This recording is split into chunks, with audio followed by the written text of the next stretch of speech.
여호와의 말씀이니라 라고 되어져 있죠. 거기 밑줄 한번 그어보시고요. 29절도 보십시오. 여호와의 말씀이니라. 30절도 그렇게 시작하죠. 여호와의 말씀이라. 31절도 그렇게 시작합니다. 여호와의 말씀이니라. 그리고 31절에는 중간에 여호와가 말씀하셨다도 밑줄을 그어보시고요. 32절에 여호와의 말씀이니라 시작하고 마지막에 보세요. 여호와의 말씀이니라. 두 번 반복되어 있죠. 33절에 보시면 중간쯤에 여호와의 음중한 말씀 밑줄 그어보시고 또 있어요. 음중한 말씀 밑줄 그어보시고 여호와의 말씀이 33절에는 세 번이에요. 34절에 또 여호와의 음중한 말씀이라. 35절에 마지막 부분에 여호와께서 무엇이라 말씀하셨느냐. 36절 여호와의 음중한 말씀이라. 36절 마지막 쯤에요. 만군의 여호와 우리 하나님의 말씀을까지 밑줄 그어보시고 37절에도 보십시오. 여호와께서 무엇이라 말씀하셨느냐. 마지막에 38절 시작이 여호와의 음중한 말씀이라. 중간에 여호와께서 이와 같이 말씀하시되 또 이 말씀은 여호와의 음중한 말씀이니 제일 마지막에 여호와의 음중한 말씀이라. 38절에는 무려 4번이나 이렇게 반복되어져 있습니다. 한 번, 두 번, 세 번, 네 번, 다섯, 여섯, 일곱, 여덟, 아홉, 열, 열하나, 열둘, 열세, 열네, 열다섯, 열여섯, 일곱, 여덟, 열아홉, 한 20번 가까이 오늘 말씀은 여호와의 말씀과 음중한 말씀이 반복되어져서 무엇을 강조하고 있는지, 무엇을 말씀하고 있는지 좀 확인하기 잘 드러나죠.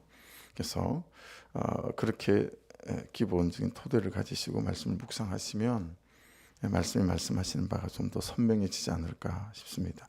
23절을 보십시다. 여호와의 말씀이니라. 나는 가까운 데 있는 하나님이요 먼 데 있는 하나님은 아니냐. 좀 두 가지 측면인 것 같은데요. 우리가 잘 아는 단어, 좀 어려운 단어 있잖아요. 옛날에 장로님들 대표기도 하시면 무소부재하신 하나님 이런 말 참 많이 하시잖아요. 그래서 공간과 시간에 제한받지 않으시는 하나님이죠. 어떤 문제와 사건에 제한받지 않으시는 하나님. 네.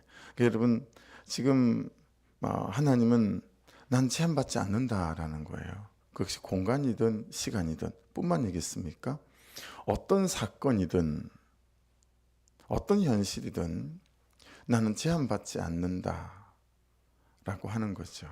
제한받지 않는다.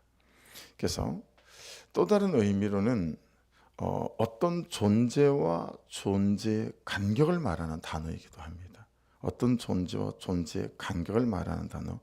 자, 하나님과 나와의 간격은 어떠한가? 주일 말씀처럼 끈 떨어진 연처럼 그냥 끈 떨어져서 연줄 펄럭펄럭 바람 부는 대로 그냥 구름 따라 떠내려가고 있지는 않은가? 현실이라고 하는 바람, 남편이라고 하는 바람, 그렇죠? 자녀라고 하는 바람, 그런 것들에 의해서 그냥 하나님과의 끈이 떨어졌어요. 그래서 이렇게 그냥 떠내려가는 거죠. 떠내려가는 거죠. 하나님이 내게 주신 사람들과의 관계는 어떻는지도 적용해 볼 수 있을 것 같아요. 내가 옳고 그름으로 사람을 판단하는 사람이라면 내게 주신 사람들과의 간격이 친밀할 수 없겠죠. 그렇지 않을까요? 항상 내 죄를 보는 사람들이 하나님이 주신 사람들과의 간격 안에서 친밀함을 가지고 갈 수 있겠고 받아낼 수 있겠죠. 그죠? 하나님과의 간격이 멀어진 사람이 어떻게 받아낼 수 있겠어요? 어려운 얘기죠. 하나님 내게 주신 삶과의 간격은 어떻습니까? 하나님이 내게 주신 내 삶과의 간격, 감사로 받아내며 전심으로 살아내는 그런 사람인지 내 삶을, 아니면 지속적인 원망과 불평으로 살아내면서 자꾸 도망가는 사람, 그 자리에서 그 삶을 받아내고 그래서 하나님의 역사를 보는 것은 싫고 당장이 불편하고 힘드니까 자꾸 도망가려고 하는, 이게 삶과의 간격에서 문제가 있는 사람일 수 있지 않을까요? 그렇게 질문해 볼 수 있겠죠. 그래서 많은 사람들이 내가 나의 삶을 참 많이 싫어하지만 이렇게 생각해 볼 수 있지 않을까요? 내 삶도 나 같은 사람이 참 싫지 않을까? 라는 거죠. 여기 지금 우리가 얼마나 모였죠? 우리 말고 우리의 삶이 따로 모인 거예요. 점심을 같이 먹는 거예요. 우리의 삶이. 그래서 삶끼리 얘기하는 거죠. 야, 네 주인은 어떠냐? 그럼 여러분 삶이 얼마나 할 말이 많겠어요. 야, 네 주인은 어떠냐? 아, 우리 주인은 야, 삶을 감사하지 못해. 야, 아, 나 주인 좀 바꾸고 싶어. 여러분 삶이 얼마나 우리를 나의 주인으로서 글쎄요. 바꾸고 싶은 삶이 참 많지 않을까요? 그러니까 내가 나의 삶을 참 싫어하지만 반대로 보면 우리의 삶이 나라는 사람을 참 담아내기가 쉽지 않을 거다라고 하는 거죠. 뭐가 잘 안 돼요. 뭐도 잘 없어요.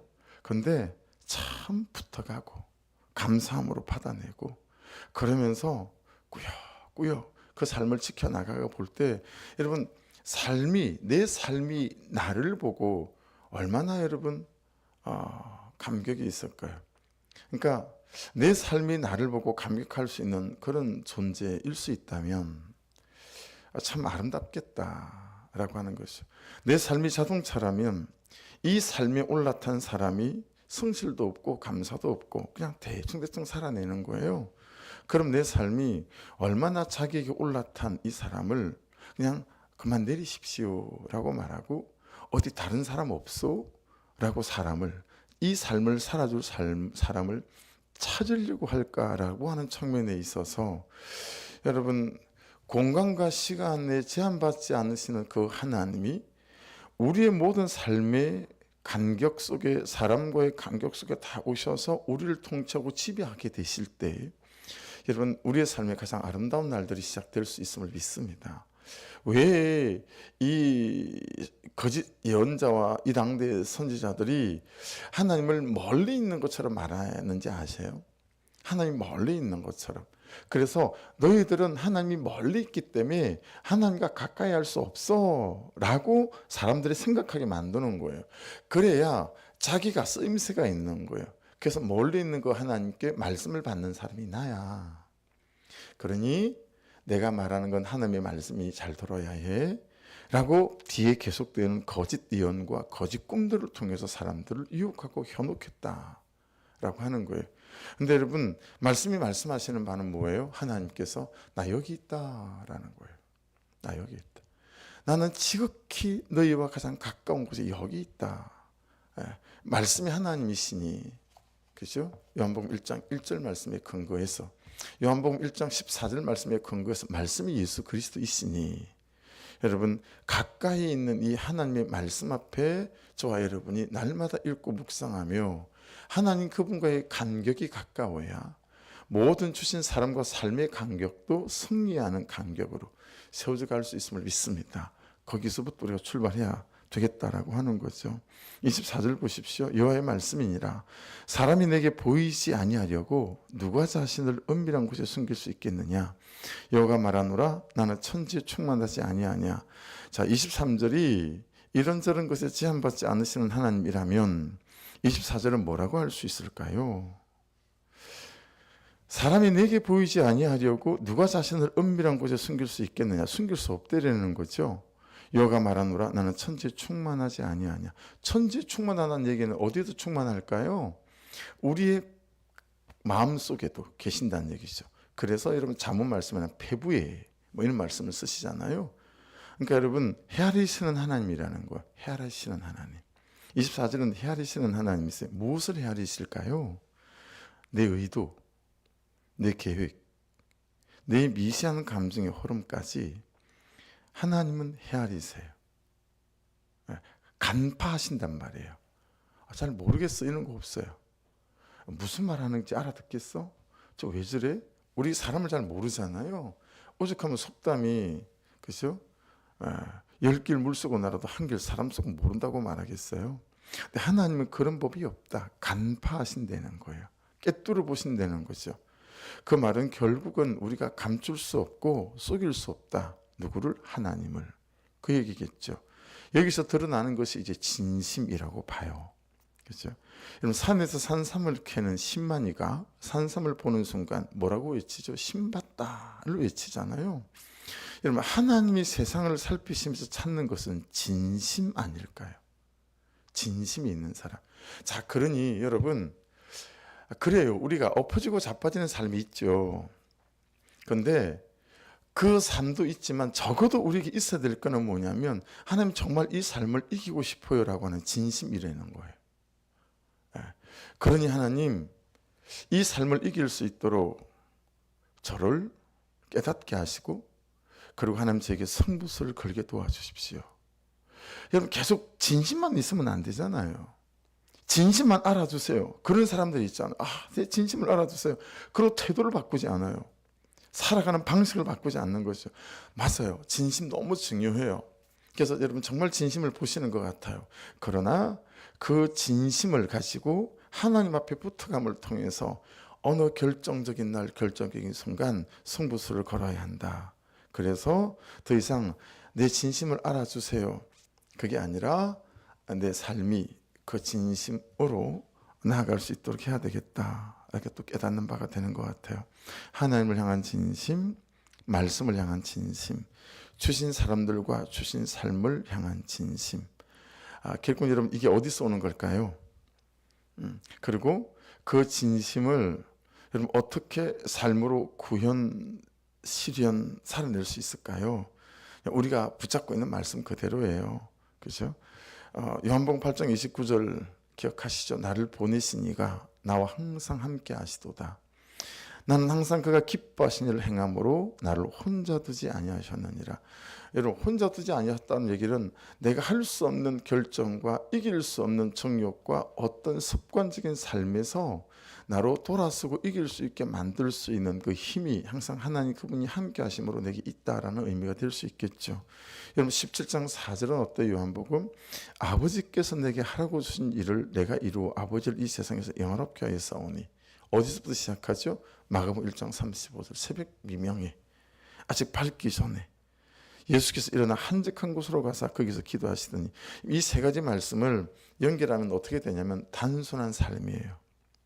말씀 앞에 서고 말씀을 듣고 말씀하시는 대로 내가 선택하고 결정하며 살아가는 단순한 삶. 그것이 여러분, 이 제한받지 아니하시는 하나님, 그리고 헤아리시는 하나님 그분과 함께 내 삶에서 믿음으로 잘 살아갈 수 있는 길이 될 수 있겠다 깨닫게 되었습니다. 25절 보십시오. 근데 그렇게 하지 않아요. 이 당대 예언자들이 말씀 앞에 서지 않아요. 그리고 어떻게 하냐면 내 이름으로, 하나님의 이름으로 거짓을 예언하는 선지자들의 말에 내가 꿈을 꾸었다 말하는 것을 내가 들었노라. 자, 이제 이런 말씀들이 나올 때 여러분, 모든 꿈을 한 방에 다 묶어서 도매급으로 처리하는 것은 약간의 조심이 좀 필요합니다. 그렇긴 하지만 하나님께서 말씀하시는 것은 꿈이 아니라 말씀에 근거한 신앙생활이어야 된다라고 명백히 말씀을 하고 있다는 사실 또한 잘 우리가 주지하셔야 합니다. 내가 하나님을 신앙합니다. 내가 하나님을 믿는다라고 할 때 가장 중요한 건 뭐겠어요? 하나님을 신앙하는 근거예요. 그래서 여러분, 제가 도전적으로 우리는 하나님을 믿는 게 아니에요. 우리는 예수 그리스도를 믿는 게 아닙니다. 우리는 성경에 있는 하나님을 믿는 거고 말씀이 말씀하시는 예수 그리스도를 믿는 겁니다 라고 말씀드리는 이유도 우리의 모든 신앙의 근거와 그리고 삶의 근거가 말씀에 있다 라고 하는 것을 강조하기 위해 그런 것 아니겠습니까? 근데 이 하나님을 신앙하는 근거가요, 여러분 보세요. 세상에서 온 사람이 있어요.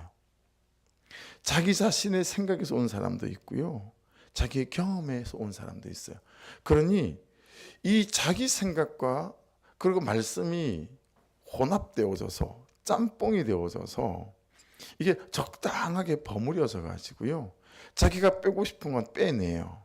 거슬리고 이런 거 쓰고 이런 거 빼내요. 그리고 달달한 것들을 첨가해요. 그래서 전부 다 성경에 있는 복음이 아니라 내가 만든 복음, 그 복음을 붙잡고 적당히 타협해가면서 신앙생활을 해가는 이 신앙생활의 근거, 이 삶의 근거가 여러분 꼬치 이건 어디서 온 생각이고 근거길래 내가 이렇게 예수님을 믿는 거지? 라고 여러분 생각해 볼 수 있어야 되겠다. 좀 따져볼 수 있어야 되겠다. 라고 생각이 들게 만드는 말씀이다. 라고 하는 것입니다. 나의 하나님을 신앙하는 근거가 성경에서 온 거 맞나? 이때 올바른 성경적 신앙생활이 될 수 있고 성경적 믿음 생활이 될 수 있다라고 하는 것이죠. 이 싸움은 여러분 대단히 중요한 싸움이고 그리고 굉장히 큰 싸움이라는 사실을 잘 기억하셔야 합니다.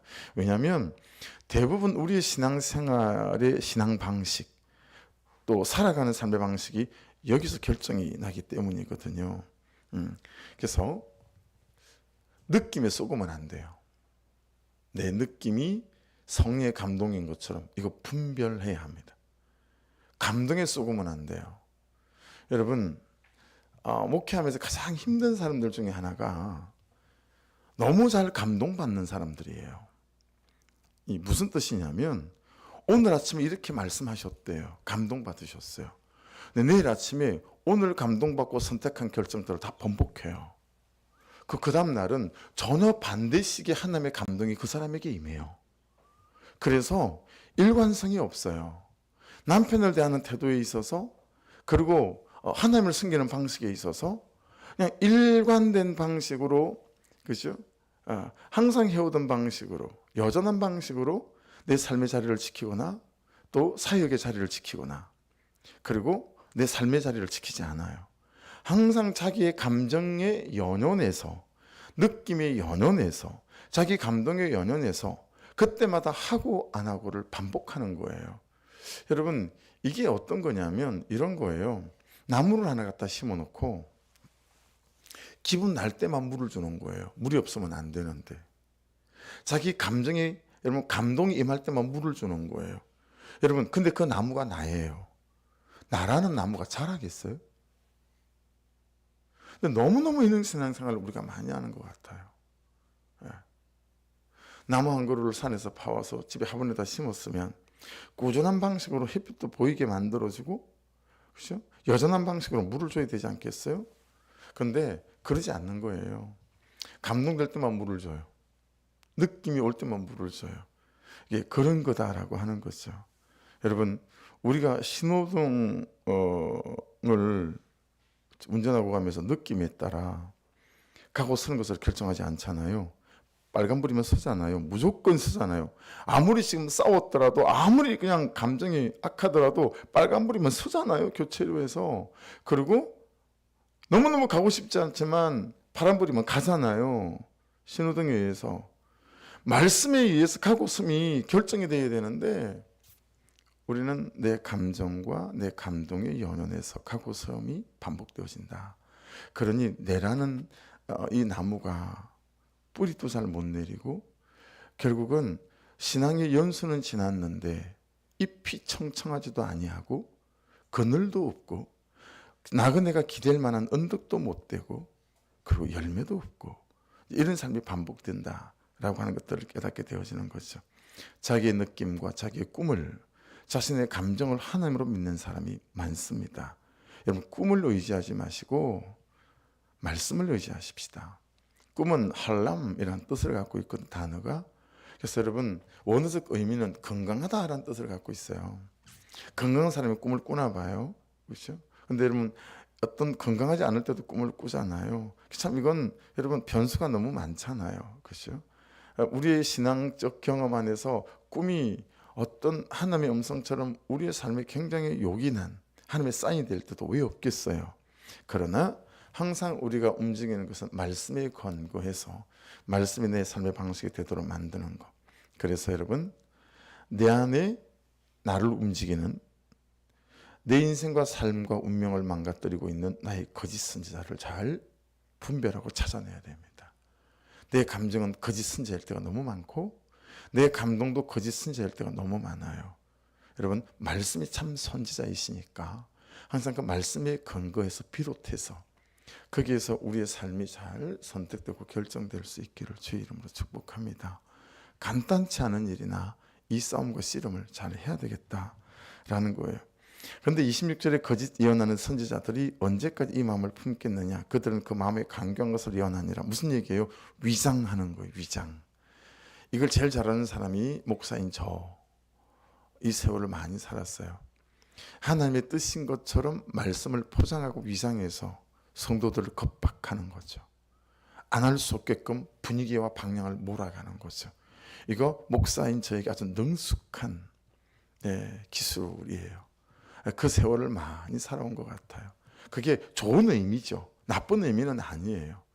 그렇지만 그럼에도 불구하고 마치 하나님의 말씀하신 것처럼 위장해서, 그래서 여러분이 여러분의 자녀들에게 여러분의 선택과 결정에 저 이거 정말 많이 보거든요. 그런데 참 앞에 대놓고 그렇게 하나님을 속이지 마십시오 라고 말해본 적은 없는 것 같아요. 정말 하나님의 뜻인 것처럼 위장해요. 그렇게 싹 포장해요. 그리고 자기 뜻을 구현하며 살아요. 그릇이 말아야 된다. 거짓 예언자들이 그랬다는 거예요. 위장했다라는 뜻이에요. 26절을 원어를 보면 너무너무 잘 위장한다. 여러분, 우크라이나하고 러시아하고 전쟁을 하는데 참 이제 북한 특수부대 군인 12,000명이 러시아 군인으로 배속되어서 우크라이나하고 이제 싸우기 시작할 것 같아요. 벌써 이제 파병이 된 것 같아요. 대신 푸틴이 와서 뭐 좋은 무기나 기술 준다고 했겠죠. 우리나라 K9이나 K2 전차 또 포 이런 거 있잖아요. 그런 거 이제 유럽에서도 사가잖아요. 우리나라가 아주 방산 어떠면 국가가 돼가는 것 같아요. 뭐 미국하고는 뭐 아주 게임도 안 되지만, 근데 그 기술이 좀 더 러시아 기술이거든요. 예. 노태우 대통령 때 돈 빌려준 거 그걸 돈으로 못 갚아가지고 방산 무기로 받았어요. 탱크 같은 걸로. 근데 러시아가 실수를 해서 최신 탱크를 내보내가지고 그거 전부 다 뜯어가지고 그 기술 바탕이 우리나라 지금 무기에 러시아 기술. 그래서 미사일도 미국 방식으로 미사일을 쏘지 않아요. 예. 딱 쏴올린 다음에 두 번째 점화가 탁 되면 방향이 탁 틀어져서 미사일이 날아가거든요. 그거 전부 다 러시아 방식이에요. 근데 그런 기술을 북한에다 준다. 그렇게 되면 한 10년 지나서 어떻게 될지 모르죠. 북한이. 많이 좀 파송하고 막 이러잖아요. 그러니까 여러분, 미사일 한 대가 날라오면 20억씩 들여서 미사일 한 방 20억짜리인데 너무 힘이 드니까 좀 드론으로 공격한단 말이에요. 드론은 300만 원, 200만 원이면 만들 수 있대요. 근데 그 드론 하나를 20억짜리 미사일로 쏠라니까 이게 안 되잖아요. 여러분, 위장 많이 해요. 탱크, 미사일 이런 걸 진짜처럼 여러분 풍선으로 만들어 가지고 요즘 그 회사가 대박이 난대요. 그래서 바람만 집어넣으면 하늘에서 떠서 보면 완전 탱크랑 똑같아요. 예, 그래서 비행장인 것처럼 만들어서 전투기도 완전 그냥 진짜 전투기처럼 보이는 위장된 거. 예, 위장된 하나님의 말씀, 위장된 내 선택과 결정을 하나님의 말씀인 것처럼 위장해서 포장해서 사는 삶. 저가 진짜 살벌하게 날 쓴 말씀 위에 서서 잘 살아야 되겠죠. 여러분도 마찬가지예요. 성도들에게서 가장 많이 보는 것은 이겁니다. 하나님의 뜻인 것처럼 위장된 자기의 뜻, 하나님의 선택인 것처럼 위장된 자기의 선택, 거기에서 회개하시고 돌이키시는 저도 되고 여러분도 되어서야 합니다. 28절입니다. 여호와의 말씀이니라. 꿈을 꾼 선지자는 꿈을 말할 것이요 내 말을 받은 자는 성실함으로 밑줄입니다. 내 말을 받은 자는 성실함으로 내 말을 말할 것이라. 개가 같이 알곡과 같겠느냐. 되게 뼈 때리는 말씀이에요. 무슨 뜻인가요? 삶으로 말해라 하는 거예요. 너는 삶으로 말해야 된다. 여러분, 우리가 왜 그런 옳도다를 하는 거죠? 우리가 왜 받아내는 거죠? 왜 살아계신 하나님만 보고 가겠습니다 하는 거죠? 왜 내 죄만 보고 가는 거예요? 그 대신 나는 삶으로 말하겠다. 이 뜻 아닙니까? 내가 그리스도인이라는 거 교회 가는 거로 말하지 않고 옆구리에 성경 찍고 가는 걸로 말하지 않고 내가 삶으로 말하겠다. 이거잖아요. 예. 여러분, 삶은 우리의 선택과 결정으로 이루어져 있죠. 그래서 참 어려운 얘기를 하고 있어요. 지금 그렇죠.